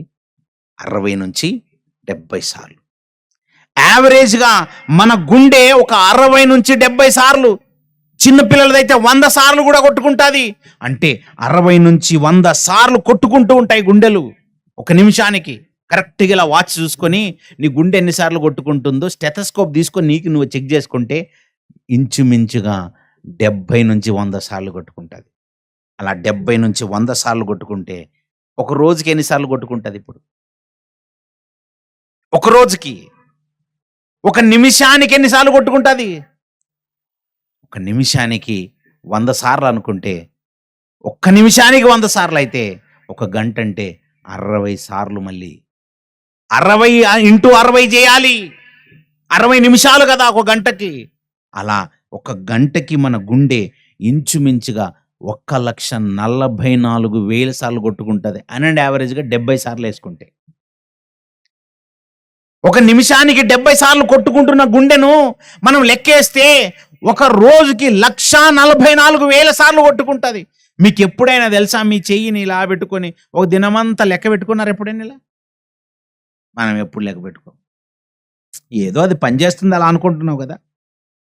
ఒక రోజుకి 1,44,000 సార్లు అయితే ఒక జీవిత కాలములో ఒక మనిషి గుండె ఎన్నిసార్లు కొట్టుకుంటుంది? అది నీకు అర్థం కావాలంటే ఒక సంవత్సరానికి ఎన్నిసార్లు కొట్టుకుంటుంది నీకు తెలియాలి. ఒక సంవత్సరం అంటే 365 రోజులు. 365 రోజులు ఇంటూ 1,44,000 సార్లు 5,25,00,000 సార్లు కొట్టుకుంటుంది ఒక సంవత్సరంలో. 5,25,00,000 అంటే నేను మామూలు విషయం అనుకుంటున్నారా? ఎక్కడైనా మనుషులు తయారు చేసిన వాటర్ మోటార్ సంవత్సరం అంతా కంటిన్యూస్గా పనిచేస్తుందా? ఇప్పుడు చాలామంది మీరు పొలాల్లో పనిచేస్తుంటారు కదా. పొలాల్లో పనిచేసే మీరు వాటర్ మెషిన్లు ఉంటాయి కదా, వాటర్ మోటార్లు ఉంటాయి. వాటర్ మోటార్ని బిగించి మీరు మీ పొలానికి నీళ్లు సప్లై చేయాల్సి వస్తే ఎంతసేపు వాటర్ తోడుతారు? అలా మహా అయితే ఒక గంట, ఓ 2 గంటలు, ఓ 3 గంటలు, ఇంకా ఒక 4-5 గంటలు, పోనీ మహా అయితే ఒక 10 గంటలు. 10 గంటలు తోడిన తర్వాత మోటార్ ఉంటుంది అసలు? వేడెక్కిపోతుంది, కాలిపోతుంది అసలు. పోనీ మంచి మోటార్ తయారు చేశారు అనుకుందాం, ఓ దినమంతా పనిచేసింది, మహా అయితే ఒక వారం పనిచేసింది, మహా అయితే ఒక నెల పనిచేసింది. సంవత్సరం అంతా కంటిన్యూగా పనిచేసే మోటార్లు ఏమైనా ఉన్నాయా? భూమి మీద లేవు, అసలు ఎవరు తయారు చేయలేదు ఇప్పటివరకు. కానీ దేవుడు తయారు చేసిన గుండె మోటార్ను చూసావా? ఆ మోటార్ ఎప్పుడైనా మధ్య మధ్యలో ఆగుతూ తర్వాత పని చేద్దాంలే అని పని చేస్తుంది అలా? విచిత్రం తెలుసా? మీరు ఇప్పుడు అంతా కూర్చున్న మీ గుండె పని చేస్తుంది, మాట్లాడుతున్న నా గుండె పని చేస్తుంది. మీరు కొందరు అక్కడక్కడ పడుకుని ఉంటారు, కొందరు నాకు లైట్లు కనబడట్లేదు సరిగా. పడుకున్న బ్యాచ్ కూడా గుండె కొట్టుకుంటూనే ఉంటుంది. పడుకున్నా కొట్టుకుంటుందా? పడుకున్నా గుండె lub dub lub dub lub dub lub dub కొట్టుకుంటూనే ఉంటుందండి. ఇలా 60 ఏళ్ళు నువ్వు బ్రతికితే 60 ఏళ్ళు గుండె కొట్టుకుంటుంది. 70 ఏళ్ళు బ్రతికితే 70 ఏళ్ళు గుండె కొట్టుకుంటూనే ఉంటుంది. ఇలా చరిత్రలో దేవుడు తయారు చేసిన గుండెలో అత్యధికంగా కొట్టుకున్న గుండె ఏంటో తెలుసా? మెతుషెలా గారి గుండె. ఆయన భూమి మీద ఎంతకాలం బ్రతికాడో తెలుసా? బైబిల్ చరిత్రలో 969 సంవత్సరాలు. అంటే మెతుషెలా గుండె 969 సంవత్సరాలు నేల మీద కొట్టుకుని భూమి మీదకి వచ్చిన తర్వాత తల్లి గర్భంలో ఇంచుమించుగా 9 నెలలు, అంటే ఇంచుమించుగా 970 సంవత్సరాలు ఆయన గుండె కొట్టుకుందండి. అసలు మనుషులు ఎవరైనా అలాంటి మోటార్ తయారు చేయగలరా? ఎంత రక్తాన్ని తోడుతుంది తెలుసా ఒక్కొక్క ట్రిప్కి? మనం మామూలుగా టీ తాగుతాం కదా, కప్పులు, టీ కప్పులు ఉంటాయి చూసారా, ఒక్కసారి లబ్ డబ్ అని అలా గుండె అన్నది అనుకో, ఎంత తోడుతుంది తెలుసా రక్తాన్ని, ఎంత రక్తం సరఫరా చేస్తుంది తెలుసా మన అవయవాలకి. అలా మన అవయవాలకి ఇంచుమించుగా ఒక హాఫ్ కప్, మనం టీ తాగేటువంటి కప్పు ఉంటుంది చూసారా, దానిలో సగం రక్తాన్ని తోడుతుంది ఒక ట్రిప్కి. అలా రోజంతా ఎంత రక్తాన్ని సరఫరా చేస్తుంది తెలుసా మన గుండె ఇంచుమించుగా 6,000 లీటర్ల నుంచి 7,500 లీటర్లు ఒక్కరోజుకి అంత తోడుతూనే ఉండాలి. మన దేహంలో కాళ్ళల్లో ఉన్న రక్తం మళ్ళీ ఇలా గుండెకి వస్తుంది, మెదడులో ఉన్న రక్తం గుండెకి వస్తుంది, చేతుల్లో ఉన్న రక్తం గుండెకి వస్తుంది. మన దేహంలో రక్తం అంతా అన్ని చోట్లకు సరఫరా అవుతుంటుంది, మళ్ళీ గుండె దగ్గరకు వస్తుంది. ఆ గుండె నుంచి అన్ని చోట్లకు పంపింగ్ చేస్తూనే ఉండాలి, సరఫరా చేస్తూనే ఉండాలి, లేకపోతే మనిషి చచ్చిపోతాడు.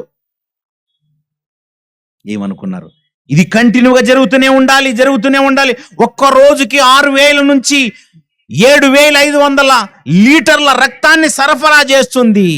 అదే జీవితకాలం అంతా సరఫరా చేయాలంటే ఎంత కావాలి? ఒక సంవత్సరం అంతా సరఫరా చేయాలంటే ఎంత కావాలి? ఇంచుమించుగా సంవత్సరం అంతా సరఫరా చేస్తే 27,37,500 లీటర్ల రక్తాన్ని తోడుతుంది తెలుసారా? నాయనా, మన గుండె అంత గొప్పదా అండి? చాలా గొప్పది ప్రియులారా. అసలు మెతుషెల గారి గుండె ఎంత రక్తాన్ని తోడిందో తెలుసా మీకు?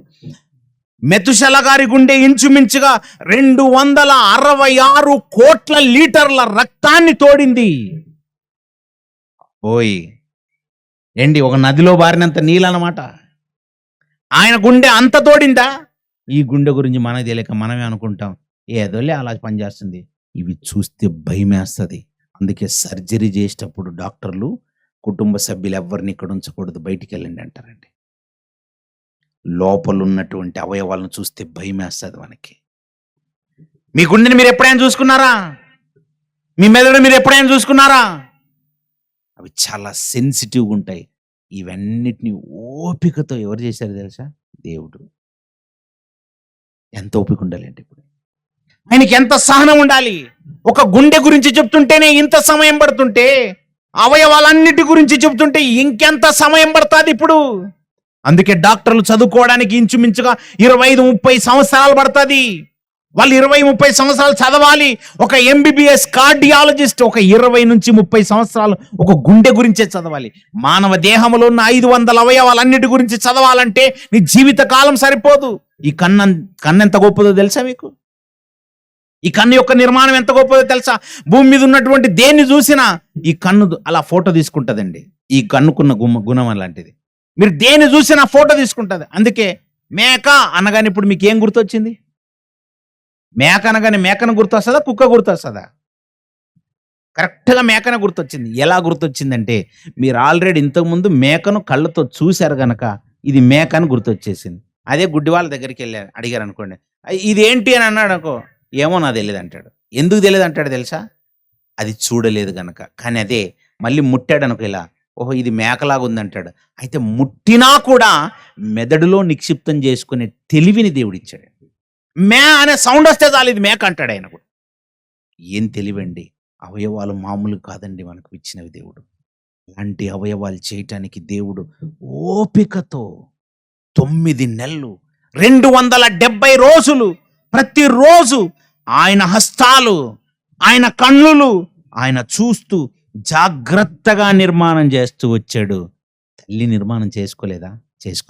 అందుకే అప్పుడప్పుడు చూడండి, కొందరు గుడ్డివారుగా పుడతారు. గుడ్డివారుగా ఎందుకు పుట్టాలండి?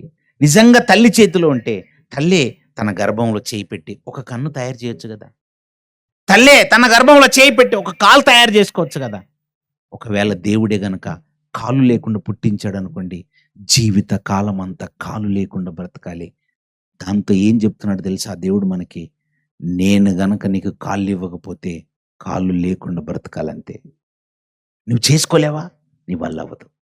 నువ్వు కన్ను చేసుకోలేవా? నీ వల్ల అవ్వదు. ఈ దేహంలో ఉన్న ఏ అవయవం చేసుకోలేవా? ఏది చేసుకోలేవు. పోనీ వెంట్రుక చేసుకుంటావా? రాలిపోయిన వెంట్రుక కూడా చేసుకోలేదు. అందుకే చాలా మంది బట్టతలలతో తిరుగుతుంటారు. బట్టతలకు కారణం ఏంటి తెలుసా? దేవుడు వెంట్రుకను మొలిపించకపోతే అది కూడా ఉండదు. దేవుడే చేశాడు ఇవన్నీ. దేవుడే చేశాడు. ప్రతి అవయవాన్ని తల్లి గర్భములో చేయి పెట్టి సహనముతో, దీర్ఘ శాంతముతో ఆ శరీరాన్ని నీకు తొడిగాడు. కానీ ఆయన కష్టం ఎప్పుడైనా నువ్వు గుర్తించావా? ఆ పరలోకమందున్న దేవుడు ఇంత ఓర్చుకున్నాడని నీకు ఎప్పుడైనా అనిపించిందా? ఆ పరలోకమందున్న దేవుడు చేసిన ఈ కన్ను గురించి నీకు ఎప్పుడైనా అనిపించిందా? ఈ కన్ను కొన్ని వందల వేల లక్షల కోట్ల సార్లు కొట్టుకుని ఉంటాం, ఇలా కన్నురెప్పలు వాలుస్తుంటాం. కానీ ఇలా కన్నురెప్పలు వాలుస్తున్నప్పుడు ఎప్పుడైనా మీకు మంట పుట్టిందా? మామూలుగా ఒక రాయి మరో రాయితో ఇలా రాపిడి జరిగిందనుకోండి, అలా రాళ్ళని ఇలా రాస్తుంటే మంటలు వచ్చేస్తాయి. తెలుసా మీకు?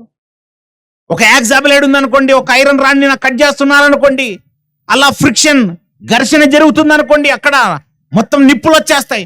మరి మన కనురెప్పలు ఇలా వాలుస్తూ వాలుస్తూ వాలుస్తూ వాలుస్తూ వాలుస్తూ కొన్ని వందలు వందలు వందలు వందలు వేలు లక్షల కోట్ల సార్లు ఇలా వాలుస్తున్నా మనకి ఏం అవ్వట్లేదంటండి. మనకి ఎందుకు బాధగా అనిపించట్లేదండి? అనిపించకుండా ఏం చేశారు తెలుసా? బయట ఒక రాడ్ని కోస్తున్నప్పుడు నిప్పులు రాకుండా ఉండటానికి ఆయిల్ పోస్తారు, అక్కడ నీళ్లు పోస్తుంటారు. ఒక రాయిని కట్ చేస్తున్నప్పుడు అక్కడ నీళ్లు పోస్తారు. అలాగే ఆ పరలోకమందున్న దేవుడు కూడా ఈ కళ్ళల్లో ఏం చేశాడు తెలుసా మీకు? ఈ కళ్ళల్లో కూడా నీరు. అందుకే మీరు చూడండి, మన కన్ను ఎప్పుడు తడిగానే ఉంటుంది. మన కన్ను ఎప్పుడు తడిగానే ఉంటుంది. అంటే నువ్వు ఎన్నిసార్లు కన్ను రెప్పలు వాలుస్తున్నా ఏమీ అవ్వకుండా ఆయన ఏం చేశాడు తెలుసా? నీళ్లు పెట్టాడు అక్కడ. ఆ నీళ్లు మనం తాగే నీళ్ళు లాంటివి కాదు, కొన్ని స్రవాలు స్రవిస్తూనే ఉండాలి. ఎంత అద్భుతం కదండి! ఎంత అద్భుతం అండి!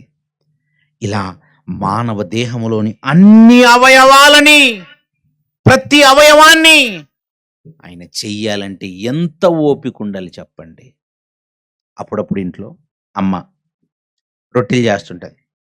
అలా రొట్టెలు చేస్తున్నప్పుడు ఎంతసేపు చేయమంటారు రా అని అంటుంటది. నేను ఇంకెంతసేపు చేయాలి, నా చేతులు నొప్పి పెడుతున్నాయి. ఓ 10 రొట్టెలు కాల్చగానే నొప్పి వచ్చేసింది, ఓ 20 రొట్టెలు కాల్చగానే నొప్పి వచ్చేసింది, ఓ 30 రొట్టెలు కాల్చగానే నొప్పి వస్తే, మరి పరలోకమందున్న దేవుడు కోట్ల మందిని చేస్తుంటే ఆయన చేతులకు నొప్పి వేయట్లేదా అండి? కోట్ల మందిని కదా. నిన్ను చేశాడు, నిన్ను చేశాడు, నిన్ను చేశాడు, నిన్ను చేశాడు. నీకు కళ్ళు ఇచ్చాడు, నీకు ఇచ్చాడు, నీకు ఇచ్చాడు, నాకు ఇచ్చాడు. అందరికీ కళ్ళు చేశాడు, అందరికీ నోర్లు చేస్తున్నాడు, అందరికీ చెవులు చేశాడు. అందరికీ ఒక్కొక్కరికి 500 అవయవాలు చేయాలి. ఈ 500 అవయవాలు చేస్తున్నప్పుడు ఎంత ఓపికతో చేయాలండి. అమ్మ కూరగాయలు కట్ చేస్తే నాకెవ్వరు సాయం చేయట్లేదు అంటుంటది, నేనే చేసుకోవాల్సి వస్తుంది అని అంటాను. వంట నేనే చేయాలా, బట్టలు నేనే ఉతకాలా, పొలం పనికి నేనే వెళ్ళాలా, నా వల్ల అవ్వట్లేదు.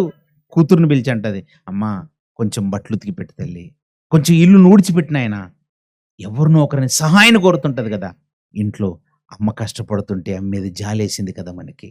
నాన్న వెళ్ళి నేలను దున్నుతున్నప్పుడు, పంటను కోస్తున్నప్పుడు, తూర్పారబడుతున్నప్పుడు, దుల్ల కొడుతున్నప్పుడు, ఆ పంటను ఇంటికి తీసుకెళ్తున్నప్పుడు తల్లి తండ్రి ఎవరో ఒకరు సహాయపడుతున్నారు కదా. కానీ పరలోకమందున్న దేవునికి ఈ మానవ దేహ నిర్మాణం తల్లి గర్భంలో చేస్తున్నప్పుడు ఇదిగో నేను చేస్తానని ఎవరండి ఎవరి సహాయం లేదు ఆయనకి. ఆయన ఒంటరిగా పరలోకమందున్న దేవుడు ఆయన పిల్లల్ని నేనే చేయాలనుకున్నాడు. దాన్ని అంటారు ప్రేమ.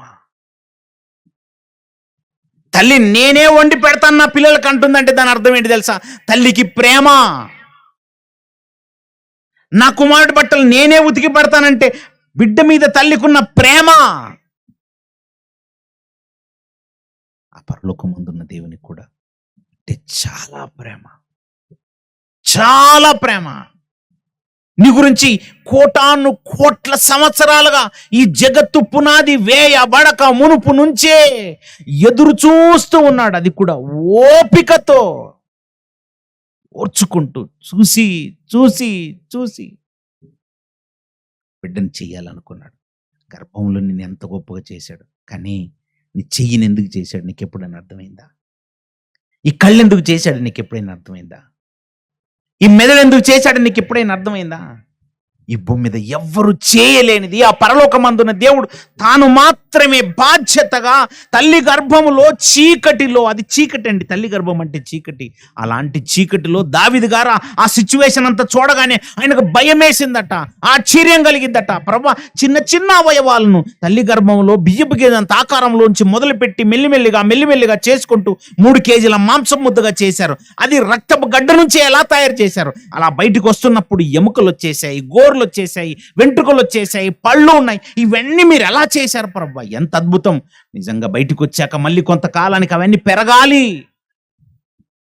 అందుకే ఏమంటాడు తెలుసా, యెషయా గ్రంథం 1వ అధ్యాయం 2-3 వచనాల్లో, యెషయా గ్రంథము 1వ అధ్యాయము 2-3 వచనాలు చదవండి. ఆకాశమా ఆలకించుము, భూమి చెవియొగ్గుము. నేనేం చేశానో తెలుసా, నేను పిల్లల్ని పెంచి నేను గొప్పవారినిగా చేసి తిని. దేవుడు ఏం చేశాడో తెలుసా, పిల్లల్ని పెంచాడట. ప్రియులారా, మన పిల్లల్ని మనం పెంచట్లేదా? మనమేమనుకుంటాం తెలుసా, ఓవర్ బిల్డప్ ఇచ్చి మాట్లాడుతాడు. ఒరేయ్, నేను పెంచానురా నిన్ను అంటుంటారు. నువ్వు పెంచితే మరి ఆడేందుకు 4 ఫీట్లు ఉన్నాడు? మరి కొందరేమో 4 ఫీట్లో ఉంటారు, 4 భూమికి అలా జానేడు ఉంటాడు. కరెక్ట్గా నువ్వు పెంచేటోటివి అయితే తలకాయ ఒకరు పట్టుకొని కాళ్ళు ఒకటి పట్టుకొని లాగండి, ఇలా చూద్దాం. కొన్ని సందర్భాల్లో పిల్లలు పెరగరండి. పిల్లల్ని పెరగనప్పుడు చూసి వీడు పొట్టివాడు అయ్యేటట్టున్నాడు, వీడు పొట్టివాడు అవుతాడేమో, వీడు పెరగట్లేదు అంటుంటారు. నువ్వు పెరగట్లేదు అంటున్నావు కదా, ఓ పని చేయరాదు, తలకాయ ఒక వైపు పట్టుకొని కాళ్ళు ఒకరిని పట్టుకొని సాగండి, అలా సాగతీయండి చూద్దాం. పెరుగుతాడా? చచ్చిపోతాడు. అది చేశారు. ఉండరా? మనం పెంచితే పెరగరండి. వాడిని దేవుడే పెంచాలి. అందుకంటున్నాడు, నేను నా పిల్లల్ని పెంచాను, గొప్పవారినిగా చేశాను. ఎలా పెంచారు ప్రభా? మామూలుగా పెంచలేదు. తల్లి గర్భంలో ఉన్నప్పుడు నేనే పెంచాను. వాడు ఒక కణంగా ఉన్నాడు, అక్కడి నుంచి పెంచాను. బియ్యపు గింజంత ఆకారమయ్యాడు, అక్కడి నుంచి పెంచాను. వాడు అలా కొంచెం ఒక సపోటా సైజ్ ఎంత అయ్యాడు, అలా పెంచాను. జామకాయ ఎంత అయ్యాడు, అక్కడి నుంచి పెంచాను. మామిడికాయ ఎంత అయ్యాడు, అలా పెంచాను. ఒక జుట్టెడయ్యాడు, అలా పెంచాను. ఓ 3 కేజీలు అయ్యాడు, అక్కడి నుంచి బయటికి తెచ్చాను. బయటికి తెచ్చాక కూడా చాలా సందర్భాల్లో తల్లుల నిర్లక్ష్యం ఉంటుందండి, చాలా ఘోరంగా ఉంటుందండి. తల్లులు ఎంత నిర్లక్ష్యం చేస్తారో తెలుసా? బైబిల్లో ఒక మాట రాయబడిందండి. బైబిల్లో రాయబడినటువంటి మాటను చూస్తుంటే తల్లులు ఇంత ఘోరంగా ఉంటారా అనిపిస్తుంటుందండి. ఒకసారి రాజుల గ్రంథం చూడండి, ముగింపు మాటలు. రాజుల గ్రంథంలో రాయబడినటువంటి మాటను మనం గమనిస్తే తల్లులు ఎంత నిర్లక్ష్యంగా ఉంటారో 3వ అధ్యాయము 16వ వచనము నుండి, రాజుల మొదటి గ్రంథము 3వ అధ్యాయము 16వ వచనము నుండి చదవండి. తర్వాత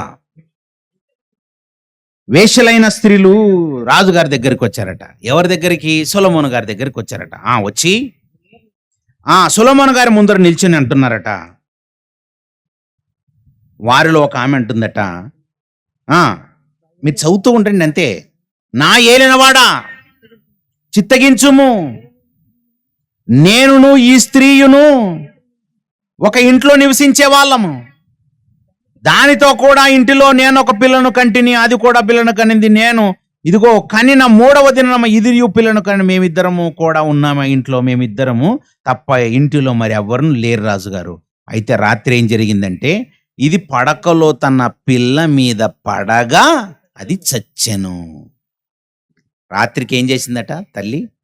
వీళ్ళిద్దరు కలిసి ఒక ఇంట్లో ఉన్నారట, 2 స్త్రీలు. ఆ 2 స్త్రీలు ఇంట్లో ఉన్నప్పుడు ఒక స్త్రీ ఒక బిడ్డను కనిందంట, మరో స్త్రీ మరో బిడ్డను కనిందట. 2 పిల్లల్ని కన్నారు. కానీ అందులో ఒక స్త్రీ మొద్దు నిద్రలో ఉందన్నమాట. ఘోరంగా పడుకుంది. కొందరు వస్తారండి మీటింగ్కి వచ్చి చీరల మీద కూర్చొని చీరలను విరగొడుతుంటారు, అలా పడుకుంటారండి. వారి ఘోరంగా పడుకుంటారు, మొద్దు నిద్రలు అనమాట. అలా నిద్రపోయిందనమాట. ఈమె ఎలా నిద్రపోయింది? పడకలో నిద్రపోతే పక్కన బిడ్డున్నాడన్న విషయం కూడా మర్చిపోయింది. అలా ఆగమదిరి నిద్రపోయితే ఆ బిడ్డ చచ్చిపోయిందండి. తల్లి ఆ బిడ్డ మీద పడగా బిడ్డ చచ్చిపోయింది. తెల్లవారు లేచేసి చూడగానే చనిపోయిన బిడ్డను తీసేసి బ్రతుకున్న బిడ్డ దగ్గర పెట్టేసి ఆ బ్రతుకున్న బిడ్డని తన పక్కన పడుకుంది. గబుక్కున్న తెల్లారు లేచి చూడగానే, ఏంటి పిల్లలను కన్న తల్లులకు తెలియదా బిడ్డ ఎవరు అనేది? తెలుసు. ఒరిజినల్ తల్లి. అసలు ఈ బిడ్డ నా బిడ్డ కాదు కదా, వీడికి గుర్తులు నావి కాదు కదా అనుకుని గొడవపడ్డారు 2. నా బిడ్డ అంటే నా బిడ్డ, చచ్చింది నీ బిడ్డ, బ్రతికింది నా బిడ్డ, చచ్చింది నీ బిడ్డ, బ్రతికింది నా బిడ్డ. ఇద్దరు గొడవ పడుతున్నారు. రాజు దగ్గరికి వెళ్ళారు. రాజుగారు ఇది ఇలా జరిగిందని చెప్తుంటే ఇది చదువుతున్నప్పుడు నాకేమనిపించింది తెలుసా? అసలు ఇంత ఘోరంగా నా తల్లులు అంటే బిడ్డను అంత ప్రేమగా చూసుకోలేరా? చాలా సందర్భాలలో తండ్రులే పిల్లల్ని కొట్టి చంపారని వింటుంటాము. కసాయి తండ్రులు ఉంటారు, కసాయి తల్లులు ఉంటారు. కానీ ఆ పరలోకమందున్న దేవుడట, గర్భమున పుట్టినది మొదలుకొని నేను మిమ్మల్ని భరిస్తూనే ఉన్నాను. ఈరోజు ఈ సభకి మీరు వచ్చారంటే మీరు గొప్పవారు కాదు, మనమేదో గొప్పవారమని కాదు. ఈ మాటలు మీకు వినిపించబడుతున్నాయంటే మీరేదో గొప్పవాళ్ళని కాదు. దేవుడు మీ మీద ప్రతి దినము తన వాత్సల్యాన్ని నూతనంగా పుట్టిస్తున్నాడు గనుక మనం ఈరోజు బ్రతికున్నామండి. విలాపవాక్యముల గ్రంథములో ఆ పరలోకమందున్న దేవుడు తన యొక్క ప్రేమను ఏ విధంగా తెలుపుతున్నాడో ఒక్కసారి విలాపవాక్యముల గ్రంథము 3వ అధ్యాయం ముగింపులోనికి వచ్చాము. విలాపవాక్యముల గ్రంథము 3వ అధ్యాయము 22వ వచనము.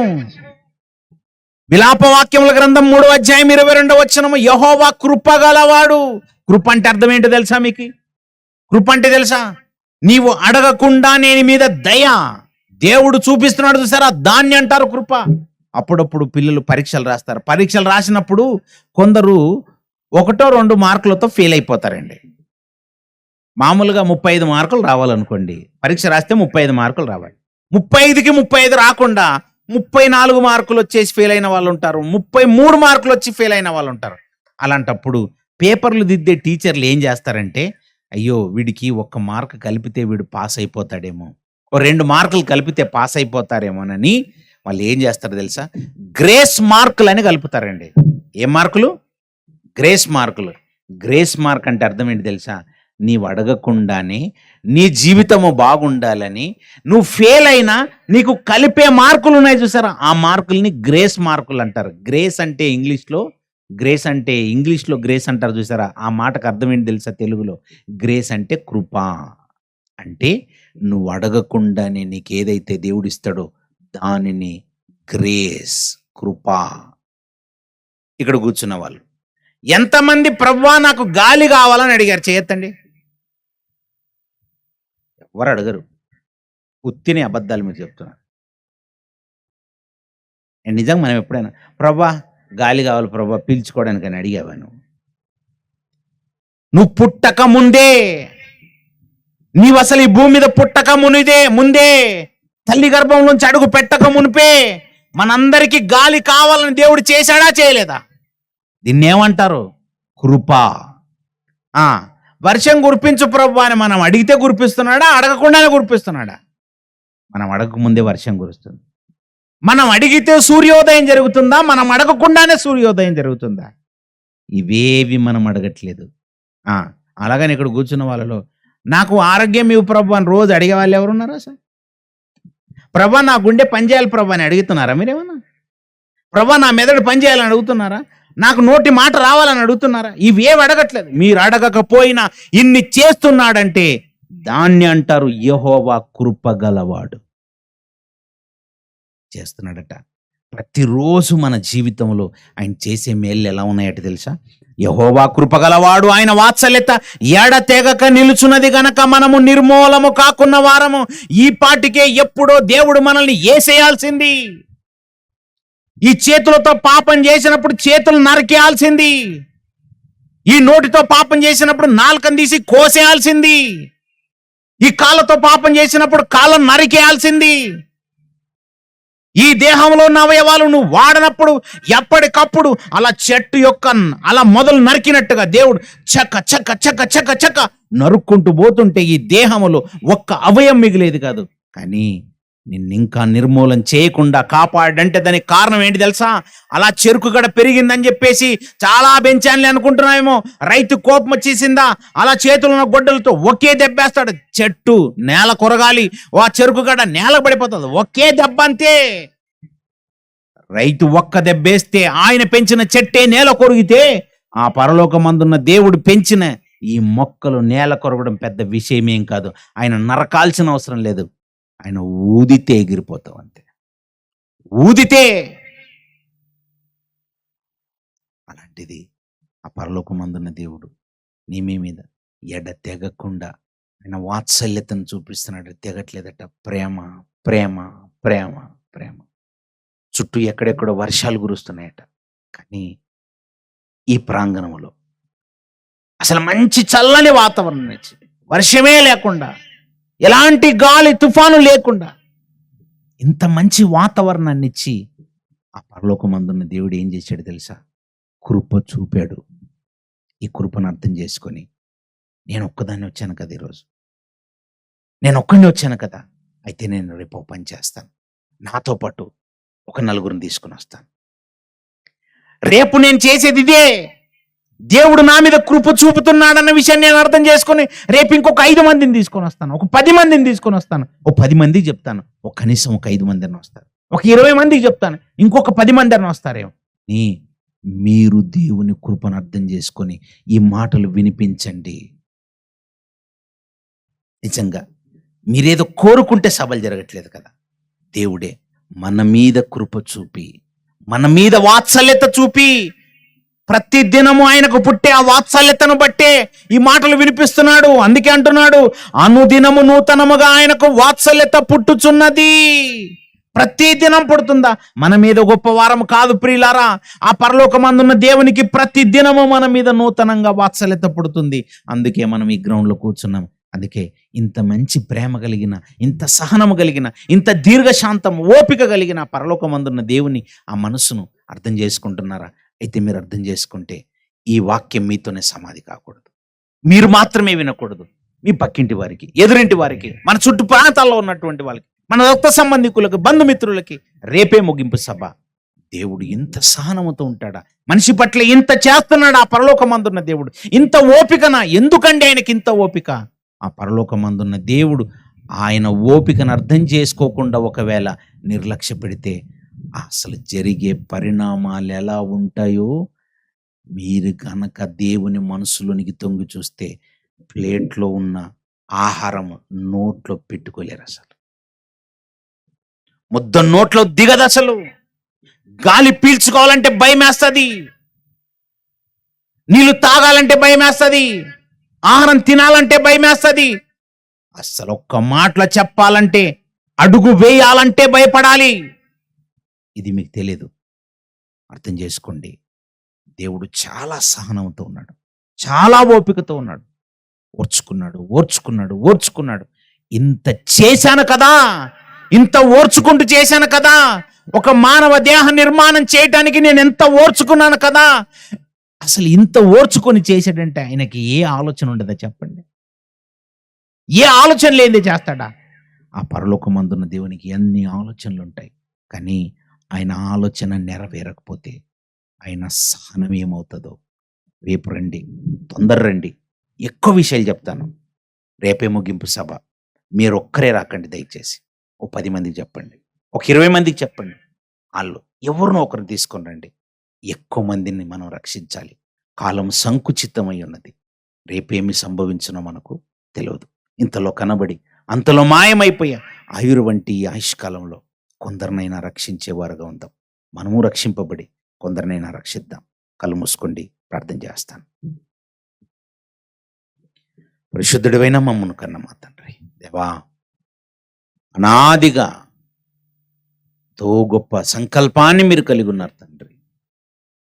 మీ అనాది కల సంకల్పాన్ని, దయా సంకల్పాన్ని మీ పిల్లల ముందుంచాను ప్రభా. మీరు ఎంతో సహనముతో, ఎంతో ఓపికగా, దీర్ఘశాంతమును కలిగి మా దేహ నిర్మాణ ప్రక్రియ గురించి మీరు ఎంతో కాలాన్ని వెచ్చించి, మీ సమయాన్ని వెచ్చించి, బాధ్యతగా మీ మనసును పెట్టి ఇంత గొప్పగా నిర్మాణం చేశారు ప్రభా. మీకు ఎన్ని ఆలోచనలుంటే ఇంత గొప్ప నిర్మాణం చేస్తారు తండ్రి. ఈ మనసు ఈ లోకానికి అర్థం కాలేదు తండ్రి. కొందరినైనా ఆలోచింప చేయాలన్న సదుద్దేశంతోనే మీ పిల్లల ముందు ఈ మాటలు తండ్రి. మీ సహనాన్ని అర్థం చేసుకోవాలని మీ మనసులో ఉన్న ఆవేదనను మీ పిల్లల ముందు ఉంచాను ప్రభు. ప్రభు. మీరెంత ప్రయాసపడుతున్నారు. మీ ప్రయాసానికి గుర్తు ప్రేమ తండ్రి. ఆ ప్రేమను మీ పిల్లల ముందు ఉంచాను, అర్థం చేసుకుంటారని, మీ మనస్సులోనికి తొంగి చూస్తారనే సదుద్దేశంతో నీ మాటలు తండ్రి విన్నారు ప్రభు. విన్న మాటలు విని విడిచిపెడతారు. విన్న మాటల ప్రకారంగా మీ మనసును తెలుసుకొని మీ ఆలోచనల ప్రకారంగా మీ చిత్తాన్ని నెరవేర్చేవారుగా ఉంటారు. వారికి విడిచిపెడుతున్నా. మంచి వాతావరణాన్ని ఇచ్చినందులకై కృతజ్ఞతలు. ప్రయాసపడి చక్కటి కార్యక్రమాన్ని ఏర్పాటు చేసిన మా ప్రియులైన వారందరినీ పేరు పేరున జ్ఞాపకం చేసుకున్నట్టే చిత్తమైతే మీ కుమారుని రాక ఆలస్యమైతే రేపటి దినం కూడా ఎన్నో విలువైన సంగతులు లేఖనాల్లో నుంచి మేమందరం కలిసి నేర్చుకున్నట్టుకు కృప చూపించమని, సభ ముగించుకొని మీ పిల్లలు వారి వారి స్థలాలకు బయలుదేరుతూ వెళ్తుండగా క్షేమంగా వారి గమ్యస్థానాలకు చేర్చమని ప్రభువును మీ ప్రియకుమారుడునైన యేసుక్రీస్తు వారి పరిశుద్ధమైన నామంలో ఈ ప్రార్థన అడిగి వేడుకొంచున్నాం పరమ తండ్రి. మన తండ్రి అయిన దేవుని ప్రేమ, కుమారుడైన యేసుక్రీస్తు వారి యొక్క కృప, పరిశుద్ధాత్మ దేవుని అన్యోన్యమైన సహవాసం ఇప్పుడును ఎల్లప్పుడును కూడి వచ్చిన దేవుని పిల్లలందరికీ సదాకాలము తోడేండి నడిపించునుగాక. ఆమేన్. మీ అందరికీ వందనాలు.